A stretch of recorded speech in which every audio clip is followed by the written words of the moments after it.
I will go ahead and call this meeting to order at 1 p.m. And let's do a round of introductions. Rick, do you want to go first? Rick Gregory, County Assistant County Administrator. Easy there. Yeah, I know. Rachel. And so much more. Rachel McEnany, County Administrator. Pat Malone, Commissioner. Nancy Wise, Commissioner and Chair. Gabe Shepherd, Commissioner. Jeff Van Arsdale, Benton County Sheriff. Ryan Johnson, District Attorney. Jamie Olson, Juvenile Admin Specialist. Derek Herring, Supervisor, Juvenile Department. Very good. Welcome, everyone. So first up on the agenda, approval of the minutes for April 17th, 2025. Do I hear any changes or a motion? Move to approve. Second. All those in favor say aye. All right. Aye. Motion passes unanimously. And next up, we have the Juvenile Department. Okay, well, I'll kick off. Derek and I will probably double team this a little bit. And so in your packet, provided you a quick memo overview of kind of where things stand with the Juvenile Department. I'll start with just some quick staffing and budget update information. First, I think as all three of you know, and the rest of the group, Matt Weatherall resigned his position as the Juvenile Services Director on June 17th and took a limited duration position with the Public Works Department. And so currently right now, Derek has done a great job of stepping in and really taking all of the operational components, as I like to say, and really being the direct supervisor for all systems. I do my best to try to help in terms of just really more come from administrator leadership component and continuing to move things along. I think at this point, we're just evaluating on exactly our next steps. Where we want to go with the director's position. But right now, I think we're just really trying to get the department a little more stabilized. District Attorney Jocelyn has been very helpful to come over and visit with the staff. Thank you again for doing that and really trying to create some more partnerships and communication. At some point, I want to talk to the sheriff a little bit about maybe coming to visit at some point or having some of his staff visit as well on how we just keep those partnerships going forward. So that's kind of where we stand as it relates to the leadership component. I think also, as you know, in the 25-27 budget, there was a FTE reduction in the Juvenile Department. You might also remember that was a position that was filled. We had talked to you about working ahead and making sure that that person was placed within the county. We did successfully do that as of July 1st. Claire Talif, is that how I say that last? Talif was transferred to our health division in the behavioral health. So she was our QMHA position, and we had decided to make some changes, and that position, though, again, has been placed specifically there. So, so that's ultimately what we had planned to ensure happen, and that we avoided any kind of layoffs. As of the first, there are 12 positions that are full-time. Right now, we have 2 vacancies. So the director's position, and we also have a position that is classified as a management position, but as part of the budget, we are looking at that as a navigator position.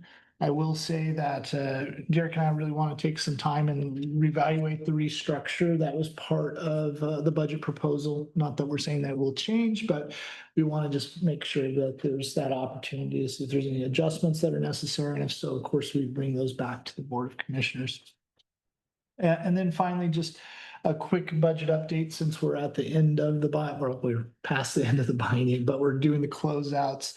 The Juvenile Department was successful in its 23-25 budget and came in about 94% of the budget expenditures, so about a $279,000.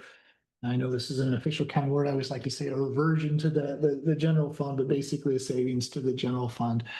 So great work on the Juvenile Department over 23-25 and managing both vacancy savings as well as staying within the budget boundaries.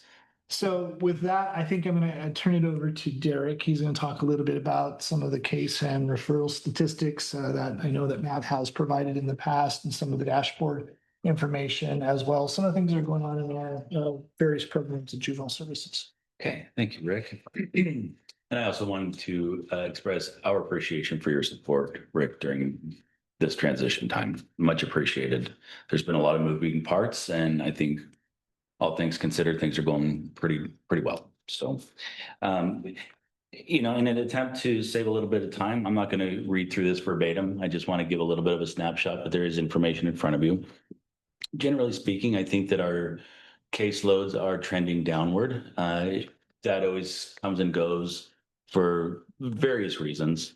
And like I said on that, I think that it's probably, you might not have it in front of you, and if you don't, I apologize. I thought that It was in this the, it was in. the It was invitation. added earlier. Okay. So currently we have 66 youth under supervision at the juvenile department. In looking at previous years, that's down 6 or 7% each consecutive year, all the way back to, I believe, 2018, with the exception of 1 year in there. And I believe that COVID had something to do with some of that. I believe, just by memory, that was 2021 when things started reopening, things started going through the courts a little bit more. So aside from that, we've seen a decline in cases. Again, a lot of circumstances and dynamics around that, but that has given us an opportunity as a juvenile department to look at other areas that we could focus on. We've been trying to do a lot of prevention work, doing a lot of groups in schools, a lot of just programming in general. We have some activities planned for this summer that we haven't normally done. Some of those are going to be including a beach cleanup day. We have staff who are interested in doing some hikes and maybe blending that with some work crew opportunities. Just kind of a little bit outside the box programming. Like I said, we're going to try to pick up groups. I'm sorry, hiccup there for a second. Groups within schools. We'd like to do quite a bit more of those in the upcoming school year. We found that that's been pretty successful, and it's not limited to just the youth that are referred to our department. So it's really an expansion of services that will help provide for the county as a whole, not just the 5 to 7% that join us through referrals. So like I said, we're doing some summer activities. I know that there's been a lot of ideas about utilizing Oregon State University as far as the Memorial Union, taking kids there and doing some pro-social activities. There's been talk about the public pool. And of course, that's going to have a lot of safeguards and everything around all of these. So yeah, that's kind of a snapshot of the activities and the programming that's kind of on pause right now, especially with the school groups. But again, those are going to pick up, and we really want to focus on some of that preventative effort. A quick update about the work crew program. Our work crew coordinator, Dan Rogers, has continued to do a lot of work in the community. He has developed and maintained some really great working relationships with not only other county departments, but community partners, as far as work with the Flint Fire Department, the Girl Scout camp. I don't remember where that's at, up by Outside of Kings Valley. Mhm. A lot of cleanup. Their crews have been doing a lot of trail cleanup, a lot of landscaping around the area. And most currently, they've been working a lot on preparing for the fair coming up. So he just sent yeah, you got that one too, right?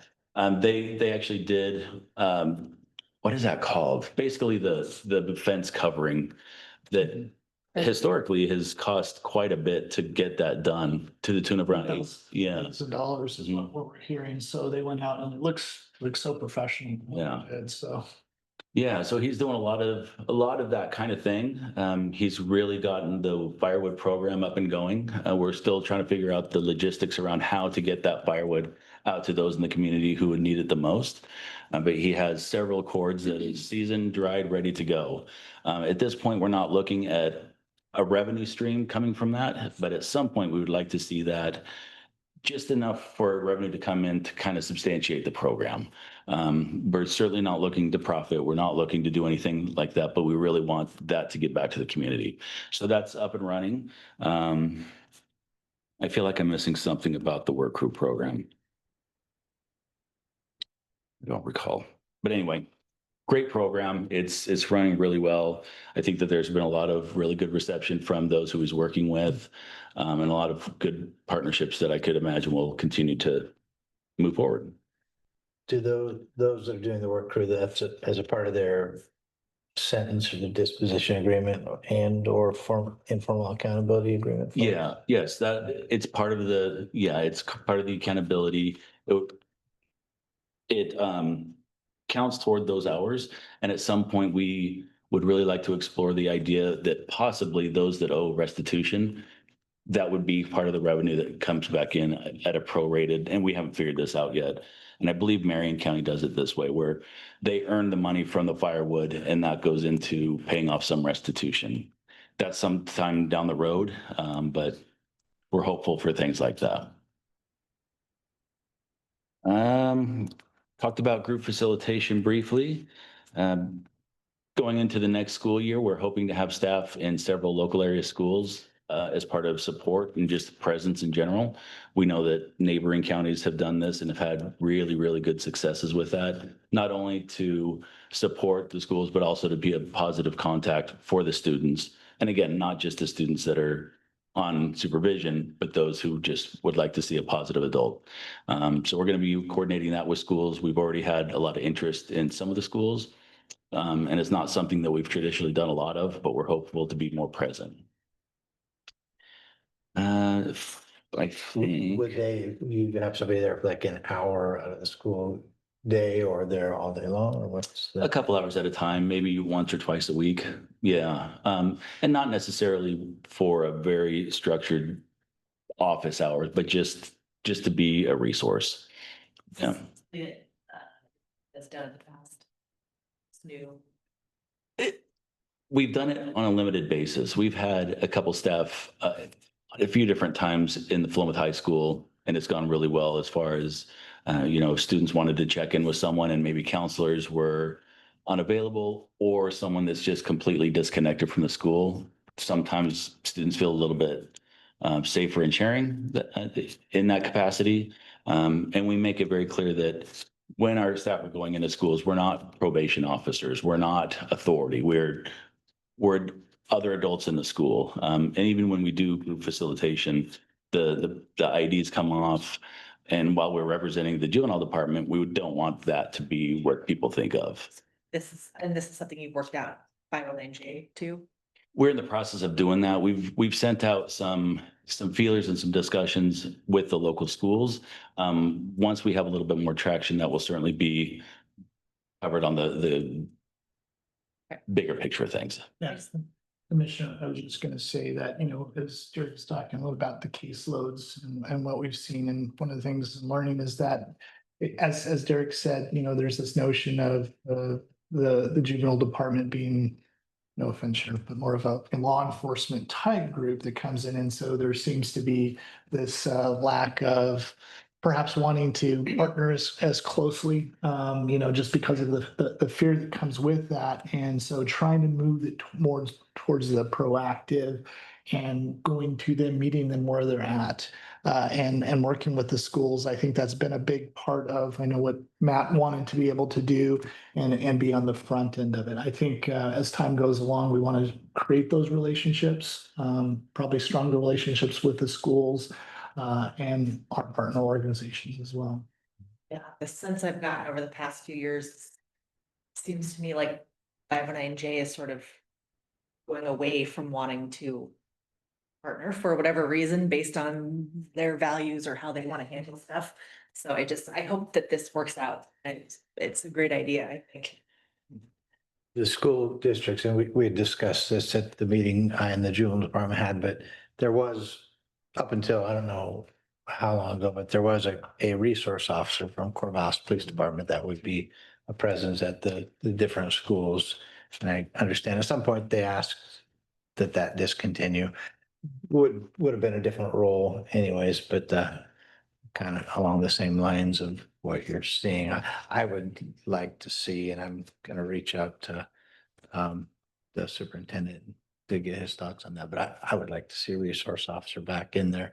They weren't just law enforcement, enforcing law. They were building relationships as well, I think, so. I mean, I heard, members of the school board go as far as to say that, having a resource officer in the school could be triggering to some students, which may be the case, but also my opinion is that it's also a chance for them to see them in a different light Right. and how they can be helpful but Yeah. not the school board, so. Well, and I can just add as well, like my office, we have deputies assigned to all the county schools and we don't have anybody at the Corvallis schools. Now with that, I don't want to get anybody in a lot of trouble, but the principal at Crescent Valley has been easy to work with. And so we do some stuff. We are present up at Crescent Valley and Mountain View. But we're at Santiam, we're Monroe, we hit Philomath, but Philomath has Philomath covered. So we don't have to go there as much. We go out to Kings Valley, we go out to LC. That's one of the questions I was going to ask here is when I get up. But yeah, we have deputies assigned to all the schools. So You guys have done whole days at Muddy Creek, I know. yeah, that's where somebody told anyway, doesn't it? Somebody got on Toby. Yeah, we're trying, as has been mentioned before, we're just trying to continue those connections and there have been some dynamic changes locally with law enforcement, schools, ourselves, and I don't know that there's a specific reason or circumstance, but ultimately we want to be able to work well together. And I believe that later on in a couple months, I'll be speaking with the superintendent and discussing those as well. So beyond that, I don't know that we have anything to add. I think that that's kind of where we're at in a nutshell right now. Comments? Commissioner Wise, I might just say, and having the opportunity to work with Juvenile over the last couple of months, it's always kind of a opportunity, when you don't always see the day-to-day services and be able to hear the stories. And I've just been impressed with a lot of the meetings I've been at and how they get very engaged in all the different types of personalities that they run across. But it's clear to see that there's a real passion for the work that goes on, and sometimes you don't see it. It kind of feels like it's a little hidden at times, and so just lots of kudos to the group, and they've obviously been through some changes and some transitions, but they're really coming together. Lots of kudos to Jamie, who's here, who's done an incredible job on the administrative. So just wanted to pass on my appreciation for all of their work and continue to forge forward during a challenging time. How many years have you been without a school resource officer? Since, 2020, I believe is when they got rid of the SRO program.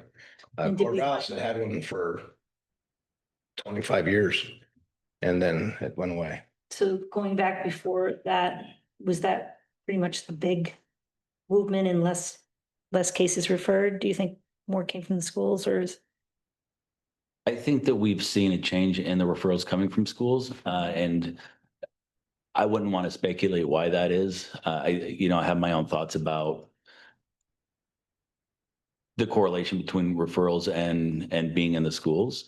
But that could be completely inaccurate. That could be just fabricating my own mind. But I think that there's been this shift away from having law enforcement in the schools. I think that the schools in general, and I don't know that it's just local here, but I think that schools are taking it upon themselves to handle things more internally these days instead of call on law enforcement. And of course, we don't get involved without a referral, without a citation. And so it kind of leaves a challenging spot for us because there's incidents at schools, we all know that. And sometimes we get a call because they need some support or assistance. We'd be happy to do that. But again, our access is limited to those referrals. And so again, if we can build some relationships and maybe do some educational, just some education around our role, our abilities to provide services, and the reasons that we say, if there's an incident, please call law enforcement if you feel like it raises to that level.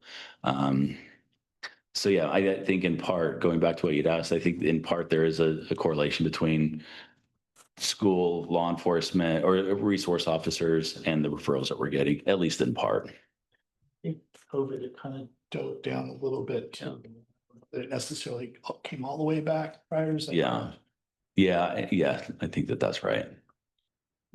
Eric, at least in part, is decline in caseload, paralleling decline in enrollment, at least the 509J and quite up on other school districts out there. I think Florida is down. I know Albany is just trending down. Is there a mention there? I think it'd be interesting to look at that a little bit more. I don't have the answer to that. It wouldn't surprise me if there is a correlation there. I also know that cases are trending statewide. I'm in a couple groups with directors and supervisors in the region, and it seems like a lot of them are experiencing the same decline in cases. And so it could be enrollment, it could be a few different reasons. I'm not sure. But again, when we're seeing this, I mean, of course, we'd love to see less cases, but then what does that give us the ability to do on the other side as far as prevention, more community work and things like that? Less cases is kind of a 5-year trend, or I mean, COVID kind of skews things. This isn't just a year or two. This is 4 or 5 years trending down. That's what I saw in some of the statistics that I pulled for a statewide plan that I'm working on right now. It looks like, yes, there's been a gradual decline. Yeah. And that could uptick. I mean, those trends, they kind of go up and down as far as juvenile cases. So it'll be interesting to see what the next few years looks like. If there's going to be another uptick or if it's going to continue to go down, what that looks like, we're not really sure yet. A few years back, I remember, seemed like there were 9 cases. In that range. Mhm. I wonder, speculating, and you would probably have to look at the numbers, but how much of that had to do with Measure 110, the decriminalization of the lower levels of drugs? Now, of course, it's changed back, but there might be a while to change back up. So that could have something to do with it. Yeah, I would agree.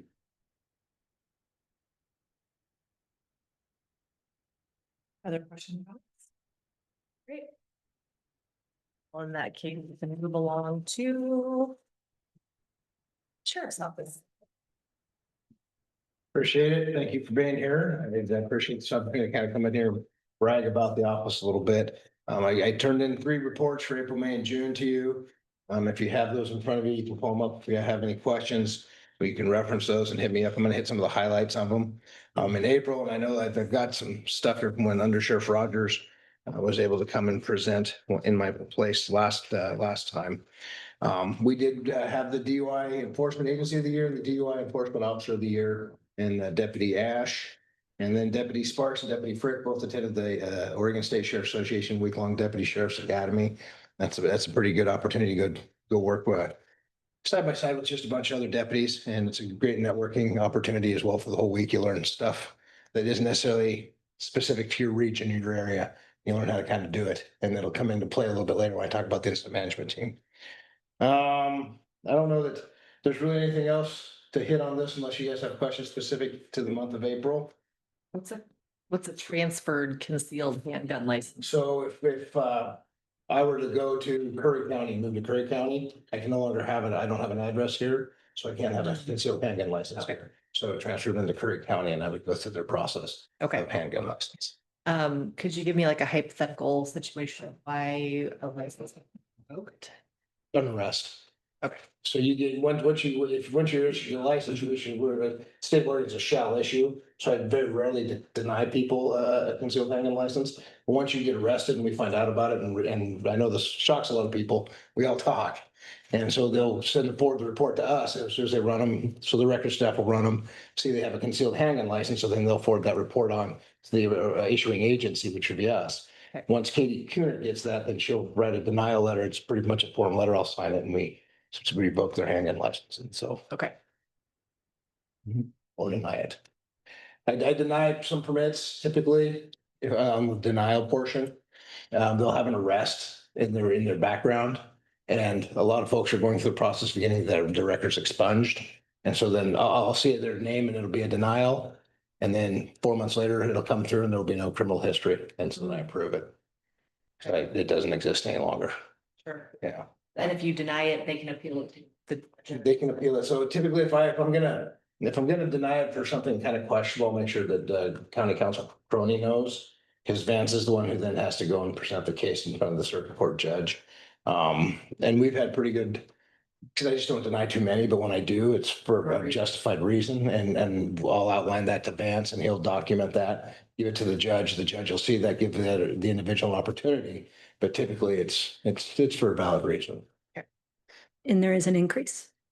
Yeah, there's an increase. I mean, you can see the numbers here. There was like 93 in April, issued, 103 were issued in May. And then there was some training and some other stuff in June, so there's only 59. I mean, we're seeing quite a few. I mean, there's 100 at least every month that come across the desk. And we recently went to Promidium, and so it's an online way of doing your CHL as opposed to the old school way. You fill out the paperwork, you'd have to print it off, sign it, bring it in, get a picture, fingerprints. Now with Promidium, you can do it almost all online. You don't have to come into the office. So I wanted to be a little bit more convenient for folks because coming to the sheriff's office sometimes can be a struggle. You got to try to find a place to park and do some things, and it's Right door. correct. It's a bit of a I call it the battleship. So you got to know which door to hit in the battleship. So any other questions on April? Cuckoo. All right, May. May was a busy month. I had the opportunity to swear in Deputy Alyssa Doty, sworn Daniel Ball had been promoted to sergeant last year, but due to some other events, he was never officially sworn in. I was able to swear him in as a sergeant. Deputy Dylan Gassner and Deputy Jackson Rzuski, I was able to swear the two of them in at the jail. And then Deputy Sean Chesbrough was sworn in as reserve and limited duty, but it looks like he's going to be going to Springfield full time here in the next little bit. And then we were able to hire Shelby Moody, who is a current reserve, to start doing our background and be a background investigator for us. And then several divisions attended the state conference. And then Captain Dept worked all month long with the district attorney's office as they prosecuted a homicide. Again, they came back. Let's see here. I don't think there's anything Doty else. from CPD. Yes, Correct. yeah, Alyssa, she's already solo. She's great. We got a pretty good find there. And then her partner works in dispatch. And so it's a tag team effort. Why does Shelby Moody sound familiar? She's a reserve and she's been with the office. It's Ryan Moody's daughter-in-law. Ryan Moody's the sheriff in Wallowa County and was a sergeant with our office. So. Any questions on May? No, there's a small one. And then June was highlighted with the retirement of Captain Justin Carley from our parole and probation division. I gave 31 years of service, and that was pretty impressive. Not on here because it's not part of the city, but Heidi Ferguson, formerly Heidi Peters, who was a dispatcher with Corvallis Regional, also retired with 30 years of service in. And both of those were pretty big days and pretty meaningful for me to have an opportunity to say goodbye the way we did. You'll notice in the June report, this will be the last month we do FTA stats. We learned that the courts will be now doing all the FTA stuff. And so we are out of the business of having to do FTAs. We'll see how that goes. Just leave it at that. Will they be reporting to us? No idea. I have no idea what TCA Westfall's plan is with that. I just know that they are going to take it over. Is this their decision or? This was OJD. OJD. Okay. Yeah, it came from the state. It's a statewide thing? Correct. Okay. Because my guys were enjoying it. Yeah. They like doing some of this, but it's given us an opportunity because we've established ourselves with some pretrial stuff already. So we've been working closely with Lincoln County, so they're going to be able to kind of switch gears and start doing things a little differently now anyway. So it's good. I mean, I don't know that it's going to necessarily translate into less FTAs. Yeah. But it's going to allow my deputies that are in that pretrial to actually do some pretrial stuff, reach out, do some follow-ups, do some look-ins, and do things a little bit differently. So it will evolve. And I'm not happy about it, but we'll evolve and it'll in the end, I hope be good. Yeah, I don't want us to lose track of those because that's been a huge Important. important statistic for us as we're talking about the need, our facilities needs. And I don't want them to be artificially lowered because someone's not keeping track of them in the same manner. Well, and then in 21, when I was appointed, the FTA was like 33%. Mhm. And now we're right around 11 to 14% about every month. And then I have to believe it's because of the staff that we have in the pretrial who enter the information, make sure Audubon does the follows, make sure they're sending emails. I feel like, well, we'll see what happens. But I concur with you. I don't want to see the numbers. I am concerned. Just still, so it's much better than it was. Oh, yeah. Okay. Still very high compared to other counties, I believe. I have to believe it's probably still, it's probably a little bit more normal rate, but it's still probably a little high. Okay. Just because we don't have the facilities to. Now with that, you know, when you put somebody in the facility, there's some ramifications with the state as well.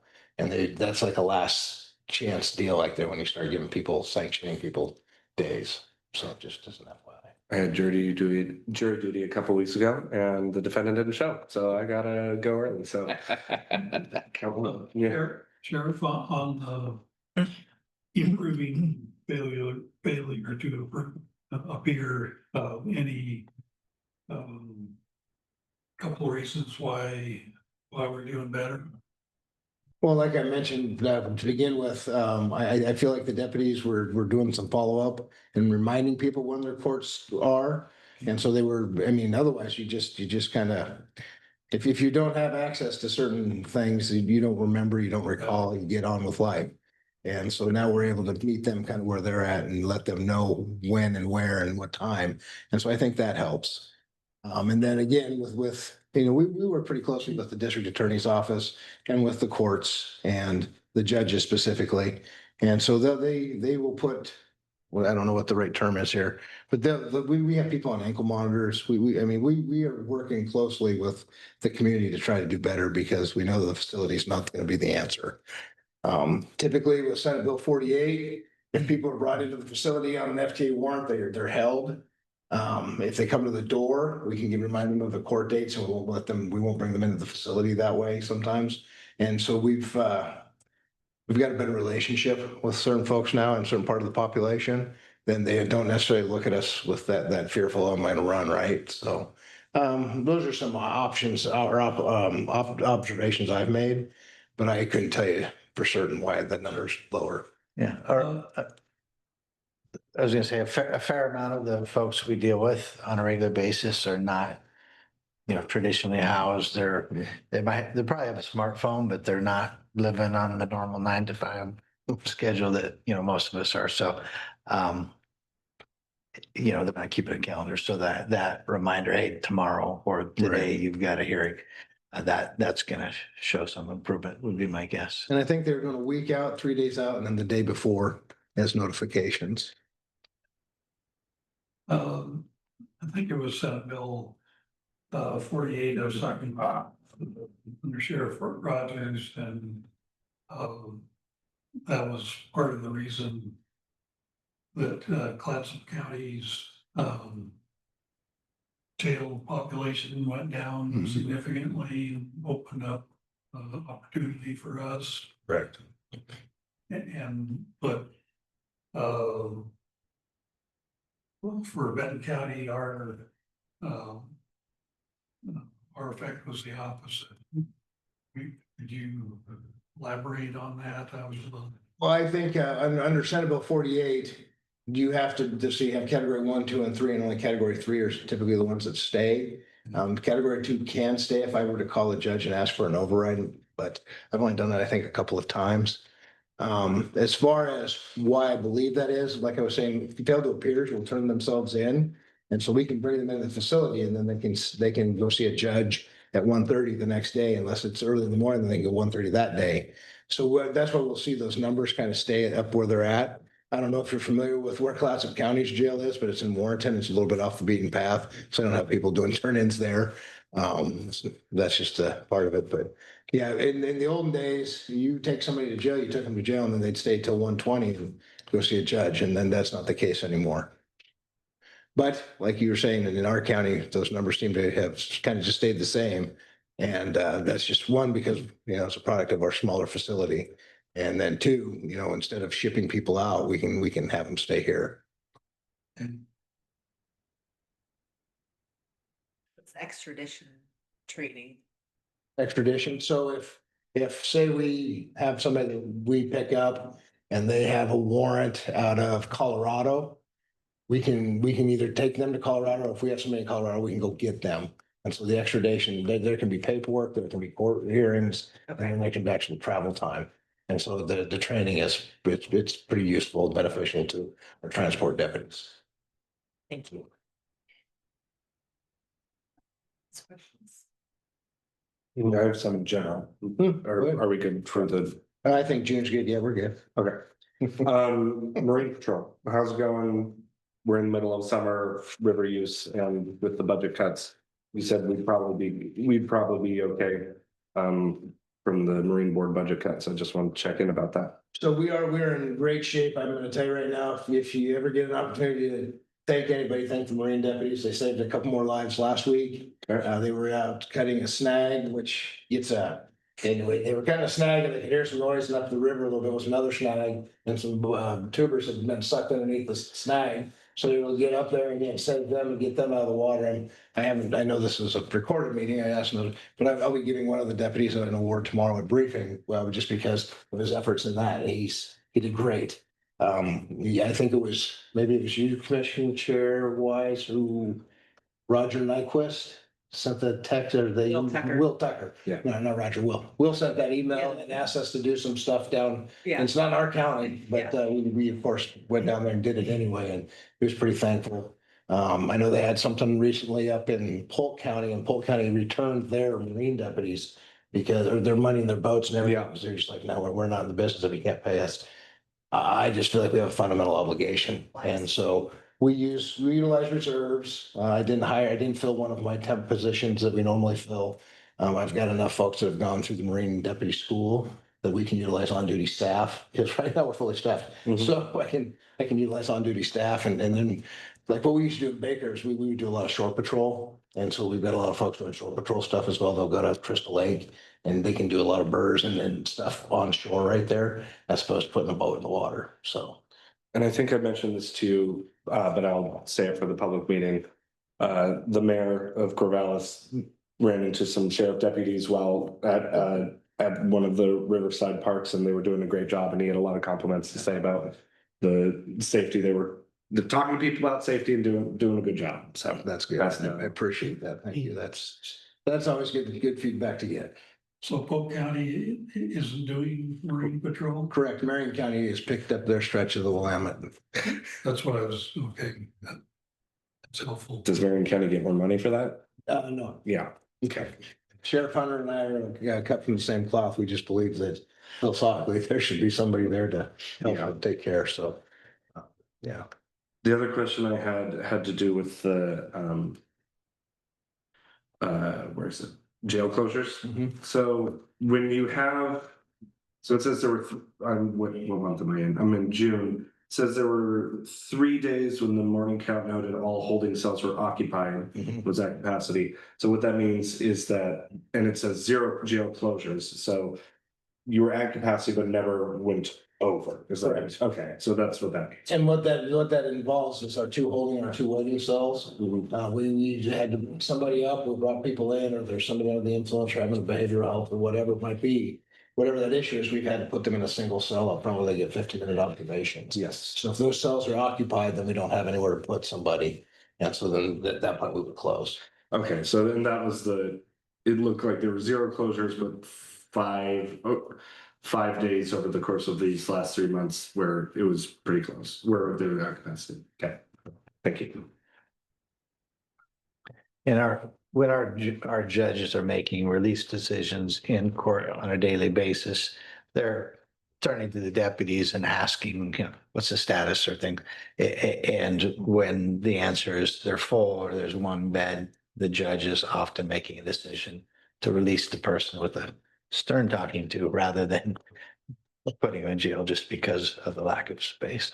So it isn't a statistic in a vacuum. It's a observed statistic, and decisions are made off of that on a constant basis. So it's,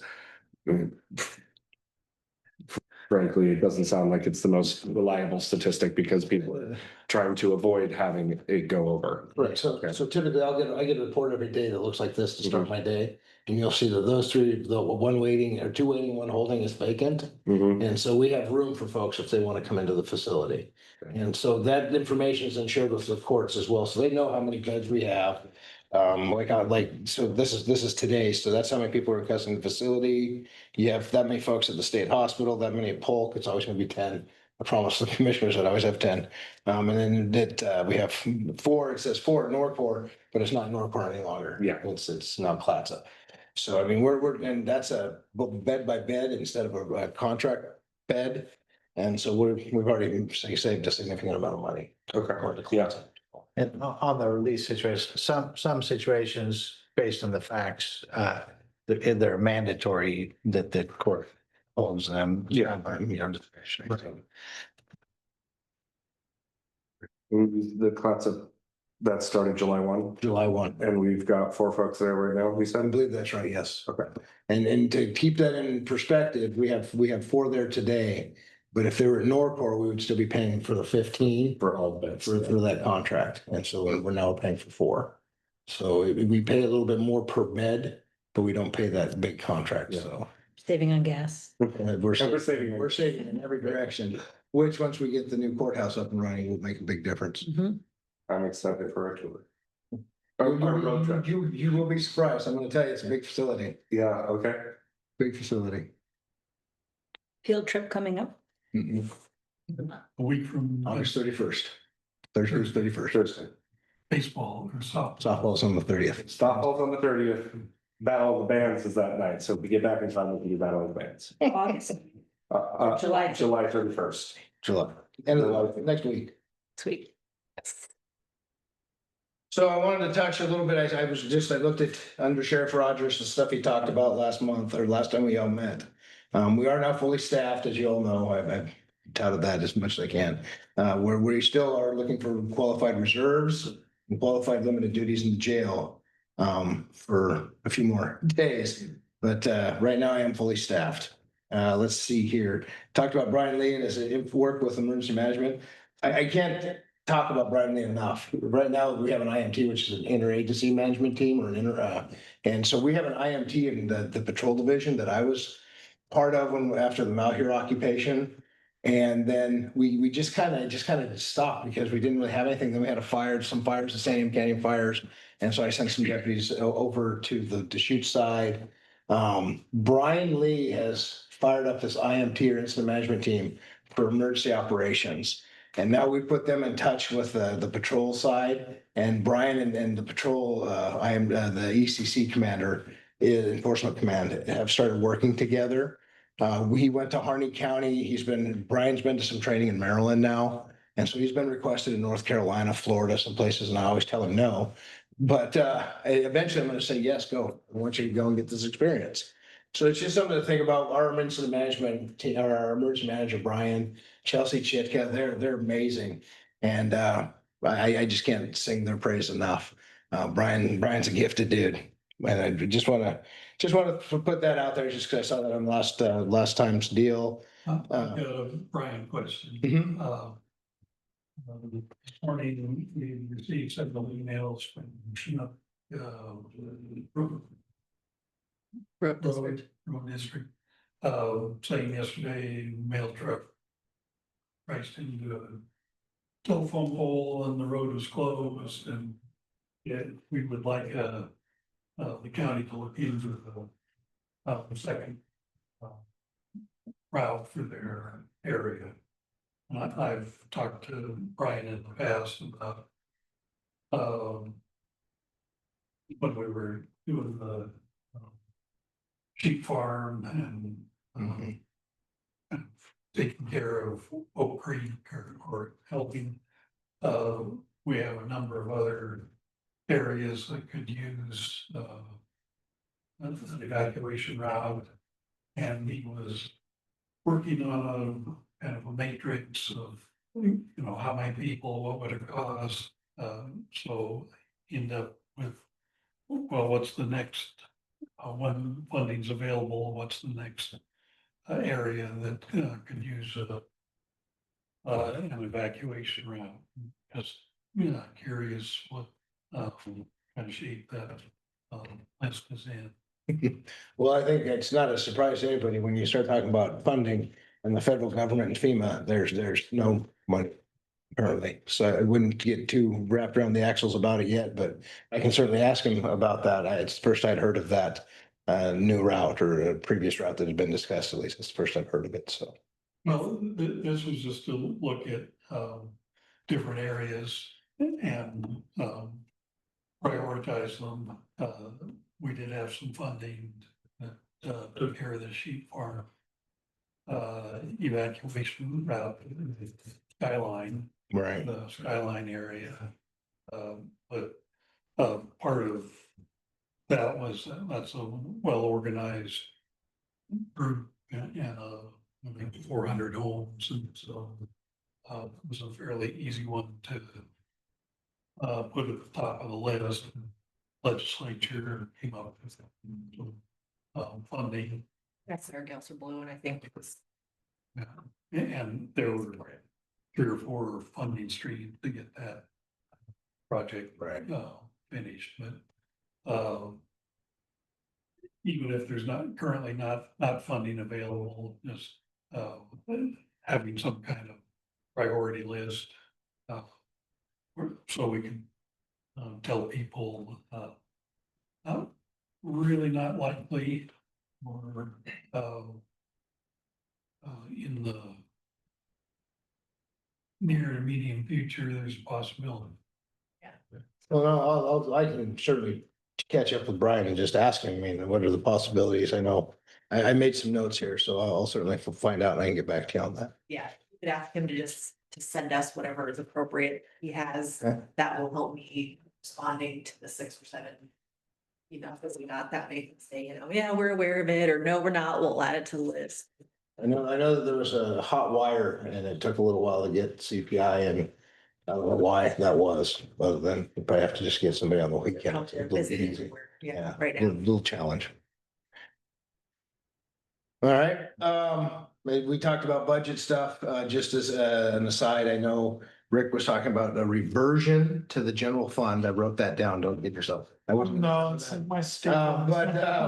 As of the end of May, we still had a $550,000 roughly in our budget. So I can't imagine it was, I mean, I made some purchases, but I didn't purchase the piece of armor I was looking at. So there's no piece of armor coming. So we were looking at trying to replace the bank vault truck because it's a 2-wheel drive that likes to get stuck, but that not a thing this time around. And then lastly, let's see here, Seafood and Wine Festival. So I wanted to just touch on this real quick. So it started out as the DUI side, it was the Interagency Impaired Driving Task Force, and it is now called the Benton County Regional Traffic Team.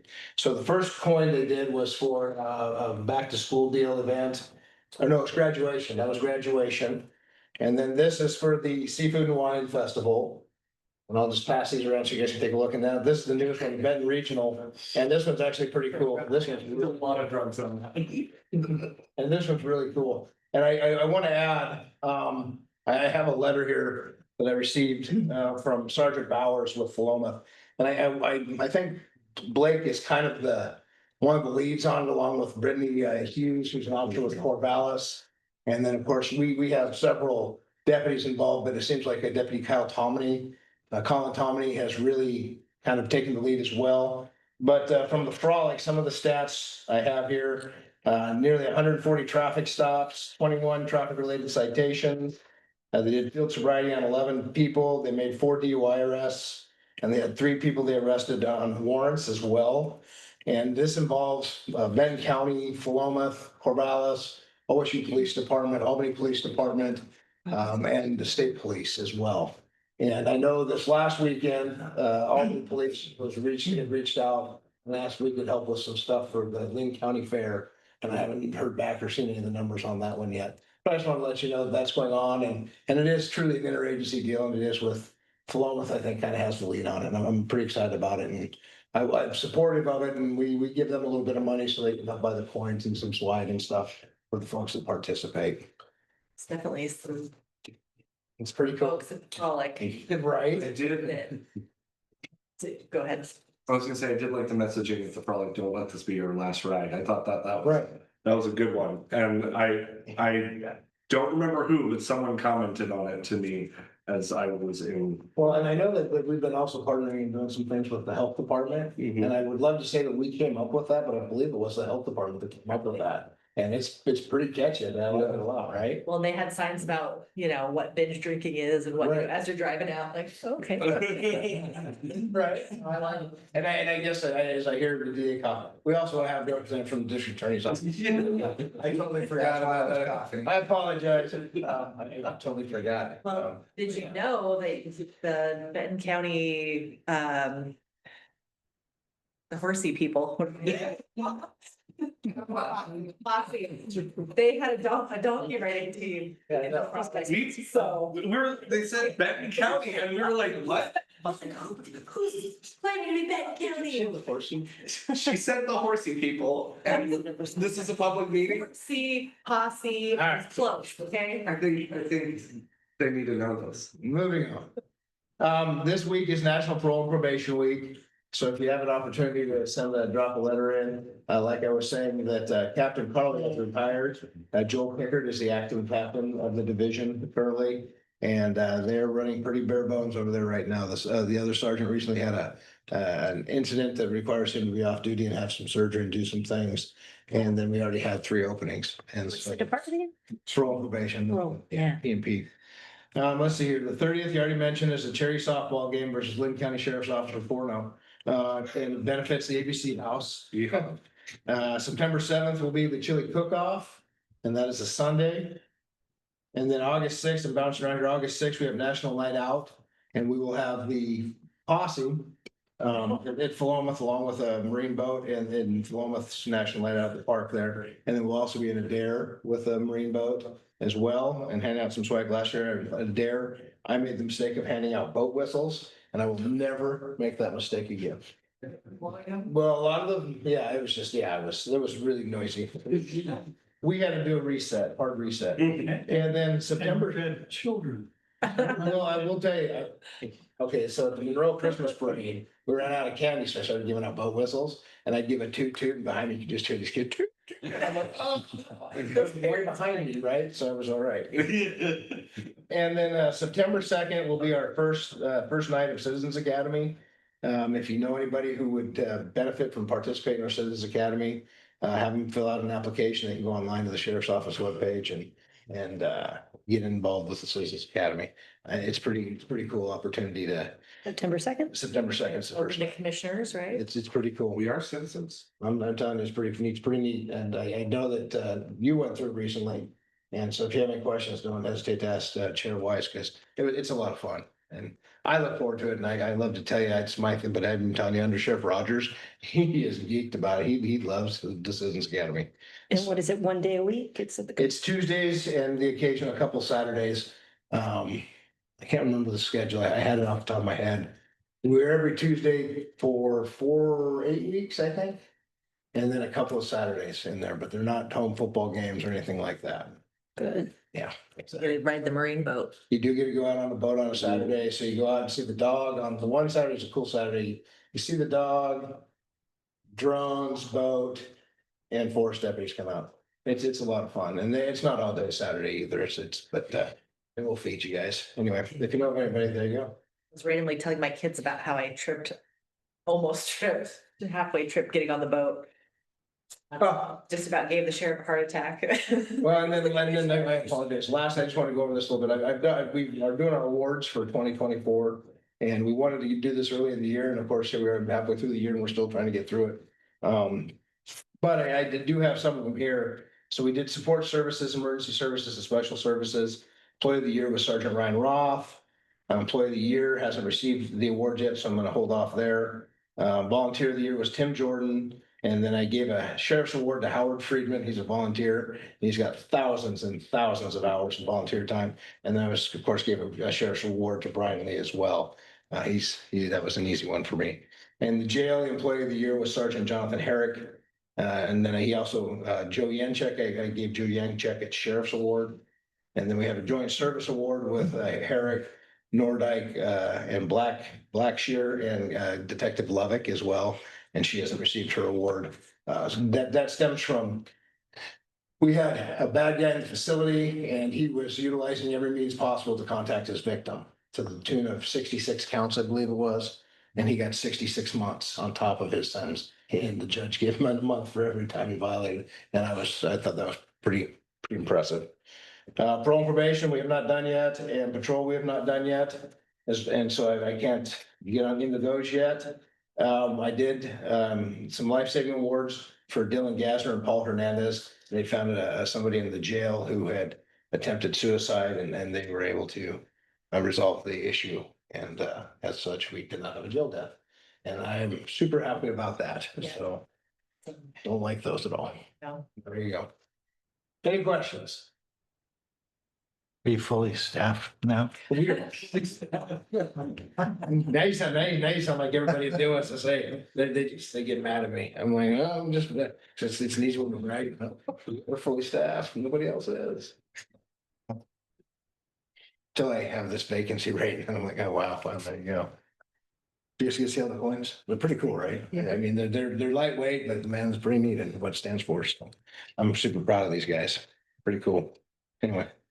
Deputy Tomini is in trial as we speak, I believe, on a DUI case. We're trying today. How many? Yeah, he's tearing it up. Him and Deputy. Other questions or comments to share? Wait till next week to find out more about Yeah. that. So Well, and I should tell you that Brian is out of town this week, and I'm not gonna bother him. Oh, okay. He's dealing with Good to know. some stuff, and so, of course, the hierarchy then is Chelsea, Rick, and Sarah, so, He sent out a message to a bunch of us, yeah. letting us all know. Okay. So I will. Here's their 24-hour phone lines. Does not surprise me, Yeah. yeah. And Rick Lenz, who is the emergency manager in Lynn County, is great. And his wife Monica is the emergency manager for Lane County, and she is great. So we are surrounded by a lot of really good people that can do really well for us, so. Got a great health service. So there you go. So I mean, obviously the other commissioners can respond to those emails if you'd like, but I will respond with letting them know that we'll get back to them when we have more information, but that we received their concerns and looking into see if we're aware of it already or if it's on anyone's radar yet. Great, and with that, last but not least, Ernie. Thank you. Things are going well at the district attorney's office. We just had our annual barbecue get together at my place, and it was a good turnout. Spirits are high, morale's high, I'd say. We are not fully staffed, but on a positive note, we are saving the county all kinds of money by keeping some positions. It's good, but you keep those open. Do what we can. Along those lines, we are, I think I mentioned in a previous meeting, but we have our 10th DDA position, which will be filled starting the 17th of this month. And I'll be, when I get back to my office, sending out a formal offer letter on DDA number 11. Hopefully it will be accepted, in which case we'll have, again, won't be fully staffed per se, but as many as I plan to fill, given our budget situation. So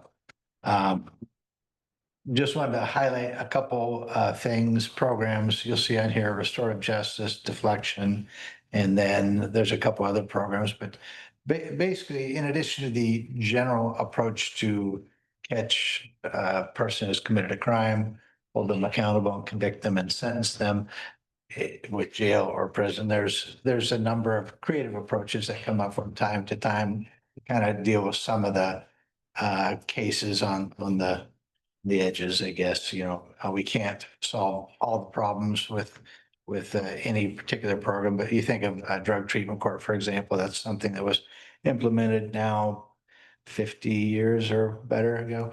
And it's been a successful program to more effectively deal with people that are in the criminal justice system because of drugs and alcohol. And sometimes mental health disorders combined with those and divert them away from a long prison sentence. So there's programs that come up from time to time and we try those out as appropriate. And hopefully they're best practices and supported by, well, best practices and some history of success in other agencies, and we try them out and see how they work. And if they work well, we might expand them. If they don't work well, we do away with them. The restorative justice program is something that's kind of the latest approach to some types of cases. And I'll just say that Scott Smith, if you may be familiar with that name, he works for, or well, yeah, he works for Neighbor to Neighbor, which is a local restorative justice program. They do some work down in Lane County and some surrounding counties. And he's reached out to John Harrelson and I now about a year ago, and I've met with him multiple times, and then he's a regular attender at a Willamette Criminal Justice Council meeting, but he has been hoping that we could implement some type of restorative justice program locally. And I made the decision that we will try that out in the arena, kind of at a smaller scale, but we have something already available to us called a district attorney diversion. And what that is in certain types of cases, less serious cases, typically nonviolent cases, a person can enter that program. They plead guilty, in essence, to the crime. They admit the guilt. They're placed on a probation. They're required to do a number of things, just treatment, maybe pay restitution, some fines or some costs associated with it. But we've decided, and then if they're successful at the end of that diversion period, the case is dismissed without a conviction. So in the context of our DA diversions, we're going to try out the restorative justice program. So a term of the DA diversion would be that they enter this restorative justice program, and I'll kind of talk briefly about what that is. And then if they, again, complete the DA diversion, one term of which will be this restorative justice program, they end up with the dismissal of the charge. And Scott could, and maybe at some point the county might, or the commissioners might like to hear from him, or he'll probably have him speak, I think, at one of our upcoming WCJC meetings. They're actually coming tomorrow to talk to us, Heather Wright and Scott Oh, Smith. well, perfect. The Yeah. timing's great then. Yeah, so Timing. I'll just tease it and he can give you more detail. But in essence, I'm going to oversimplify it, but it's kind of a mediated get together between your victim and your defendant. They have different terminology. I think they call it the harmed person and the responsible party, but different labels for the same players, the defendant and victim. And in essence, they're learning what is important to the victim and how the victim feels like they could be made whole. And then there's actually a community member that comes to represent the interests of the community, because even though a community member, the community, there's not a specified victim, the community sometimes suffers as a whole when crime is committed as well. So there's somebody that represents the community, and then of course the defendant. And the idea is to reach an agreement where a plan is set up, and it might be monetary, it might be counseling, it might be literally mending a fence, whatever it takes to restore a sense of justice to the victim harmed party. And then ultimately that program would last between 6 and 9 months, basically the length of our DA diversion period. And if successful, they're going to report back to us, and ultimately we dismiss the case. If not, then it goes the normal course of things. There would ultimately, it should be a conviction with the standard type of sentence. So that we just signed an MOU, and it'll be probably a month or two before we actually roll it out. But and it'll be probably, starting on a small scale. Well, again, try it out and see how it goes. Would that be like drug court then, where they have a sentence, but the sentence is over here Are they already going to be sentenced or will they have to go through the whole process? If they It's in don't? essence an informal, so DA diversion, deflection aside, DA diversion is in essence an informal probation of sorts. So they enter a plea, but there's no sentence imposed. So there's just a document that says, here's what's going to happen. And if that, what's dictated in that agreement happens, then at the end of that 6-month period, if it's a misdemeanor, or 9-month period, if it's a felony, that the case is dismissed. And so we're kind of plugging a program within this existing DA diversion already. And they'll have 6 to 9 months to fulfill, to go through the process, reach an agreement, and then carry out the terms of that agreement. Deflection, again, another one of those programs that, and in this case, the legislature came up with this, but, and you've heard a lot about it already, so I'm not going to go into detail on the program itself, but we're at the point where officers are now handing, I should have brought one, look like business card with a QR code on them to anybody that they think might be eligible for diversion. So it's or deflection. It's the unclassified misdemeanor possession of controlled substance crimes. So these are the crimes that, were decriminalized for a brief period of time under Measure 110 and have now been recriminalized.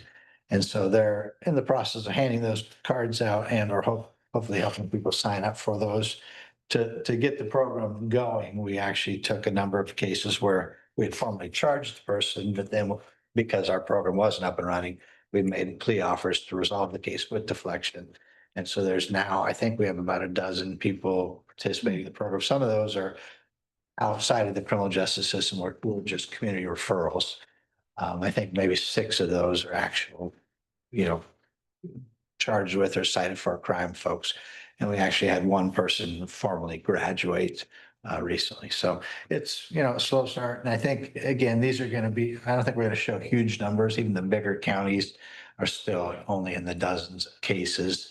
And we're, medium-sized county. So I don't think our numbers are going to be huge. But again, we're just kind of shaving off some of the cases on the edges with deflection or drug court or restorative justice. And this is another one of those programs. So still optimistic about it, and we'll see how it plays out. Ryan, do you see a point?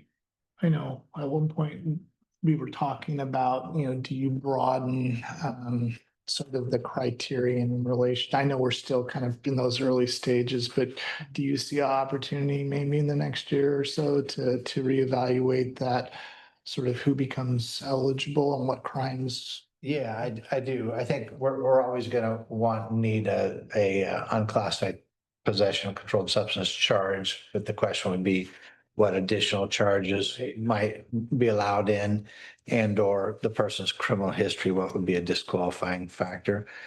One of the disqualifying factors is a history of violent crimes.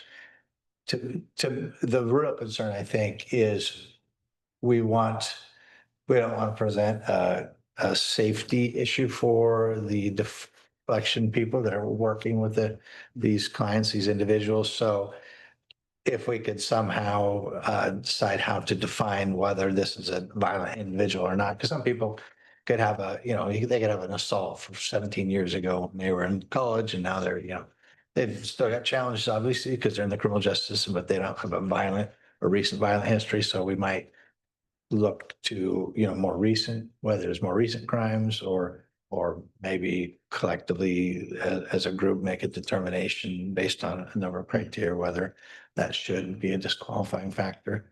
That, to me, that makes sense. The other disqualifying factor we have is a county, they've got to reside within the county. I had the thought though, that we kind of with drug court, we've often we have somebody that's from Lynn County, but they committed the crime here and Lynn County's got a drug court. So we kind of trade people. So that's a possibility as well. If a person's cited here, but they're residing in probably a place that's got a program comparable to ours. Lynn County doesn't, they've got quite a different approach, but but if we had something that was comparable to me, that we basically just want the person to get into some form of treatment and it's not hugely demanding. We're looking at 60 days of continuous engaged treatment. If we can get that in another county, I'm open to that. So yes, Yeah. to answer your That's question. great. Yeah. Any questions on either of those 2 points before I move on? This point C there, I guess is maybe just to give a heads up to law enforcement before. We're continuously looking to see how we can improve our systems in this. Yeah, I'm still the new DA, I guess. I can still claim that title for another year or so before I become the guy that's been here forever. But yeah. So always looking at how can we do things better? So what changes can we make to be more efficient? To save our office time, it's a save law enforcement time, and we have limited resources, limited time. What can we do better? And this, I guess I won't bore you with the details in this, but just as I was brainstorming things to share, this is one that came up. But we have a process currently where when we investigate cases, we help the grand jury investigate cases. There's a process by which we can seek records. And the process currently requires the sheriff's office or any law enforcement agency to come to us, make the request, and then they rely on us to serve the subpoena to the individual. And then it comes back to us, and then the investigating officer has to keep bugging us over the next month or two to see if the documents have come in. And long story short, we've decided with the agencies to prepare that subpoena, but then turn it back over to law enforcement, let them serve their own subpoenas. Because they think they've asked to be able to do that. So maybe you haven't, but you people have. So it's a much more efficient system. So I don't know, that's probably kind of over everybody's heads here, but that's just something we're doing to try to um, make things more efficient. We always joked and think it was the Duke's talcum. The Duke is done. All right. Finally, Acts on Media program, that is continuing to go well. One of the concerns I had when we implemented this was because it's a different system and we came to the commissioners, you may recall several months back, asking to change our fee structure. The concern was, are we going to get the same? We're investing a substantial amount of money and paying for this program. Are we still going to be receiving the income, if we can call it that, as a part of the discovery fees to offset some of our costs, or at least to keep our head above water? And just touch base with our criminal media division supervisor this week, and it looks like things are going swimmingly. We're not, funding our program through this, but we're taking in, it looks a comparable revenue as to what we were before. And then I think I had shared some concerns about the possibility that the governor or legislature was going to take away our ability to bill for that cost altogether. I don't want to jinx myself now, but I haven't heard any more about that. And I think it's still going forward. So we'll still receive that income. So hopefully that will continue to be the case. But again, we're appreciating, I think, an efficiency around the implementation of that program. At first, when we first jumped into it, because there's a steep learning curve, it actually initially was more work for our folks, and we kind of got backlogged for a bit, but they've dug in and done really well. And so it's questions, comments. Caseload is manageable. Yeah, we're doing all right. We're doing all right. I think we've again got two new attorneys coming in. So with that, we've got a certain existing caseload, and everybody, our deputies get to shave off a certain percentage of the cases and hand them over to the new guy or gal. So we're doing all right. So the two new hires are proceeding through the process and looking promising. Yeah, one of them is brand new, so she's just coming from Lane County Circuit Court as a clerk, so she has no experience at all. So there'll be a learning curve for her. She won't get a full implement of cases right off the bat. The other individual is an experienced prosecutor from another county. He's got about 5 years experience, so he'll be able to hit the ground running. Won't take as much. There's always differences amongst the different DA's offices and how things are done. So there'll be things to teach. But be in a better spot to jump in and take on a full case. Good. Right? Or comments, questions? Nope. Right. I hope the record captures the Duke's talcum. Dukes, it was Duke's talcum. We used to make Duke's talcum up for each other. There's your Dukes, anyway. On that note, is there anything else for the good of the order? See you next Wednesday. See you next week. All right, well, with that, we will adjourn. 5:00. 5 AM? No, for softball. Oh. You know, 5 in the evening at Goss Stadium. Who's playing? We're playing Lynn County. The sheriff, Mhm. county sheriff, It's a good game. It's a 1 hour game and then they'll kick us off and then everybody likes to stick around and watch the Knights play, but of course it's also Benton County Fair. And I think last year Yeah, go. was Van Meter was performing. So we all had to leave the softball game and hustle over to the fairgrounds. This year, performing at the talent show. no, he's an artiste. And so this year he had his own stage at the Pendleton Whiskey Fest. So, All right. last week. All right, well, with that, we can adjourn the meeting at 2:16 PM. You have to